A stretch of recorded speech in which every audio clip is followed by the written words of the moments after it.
Hey guys, my name is Chavim, and today I'm going to be bringing you guys a Forge tutorial. And today's Forge tutorial is basically going to be about the fact that scenery and dominion pieces do not affect dynamic lighting on your Forge maps. So, for the scenery pieces, the objects are affected by dynamic lighting, but they don't affect dynamic lighting. And what I mean by that is they don't cast shadows, but they are affected by shadows. So you can see right here, none of these objects cast any shadow at all, so they're nice and bright where they are. But when you place them behind or in front of an object that is affected by dynamic lighting, like say a bridge piece, and you put them behind that, say, and then they're in the shadow range, that therefore will make the object darker.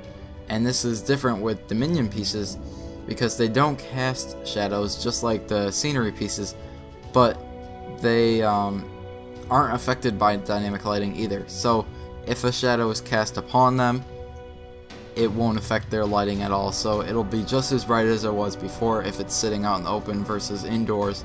So that can kind of ruin a map that's indoors, but oh well, you can kind of get over it. It's not too bad. But there's one funky object, and that is the base turret. Now what's weird about this piece is that it's not affected by dynamic lighting, so it doesn't cast a shadow at all until you build the turret. So the actual turret itself, like the gun on it, is affected by dynamic lighting, so it casts a shadow. So when that hologram thing is up, then there's no shadow at all on the piece anywhere near it. But when you do build it, there is a shadow. So this is just an example of me trying to use this feature into a map. It's very quickly put together, so don't try to make this on your map. It's very crappy in my opinion.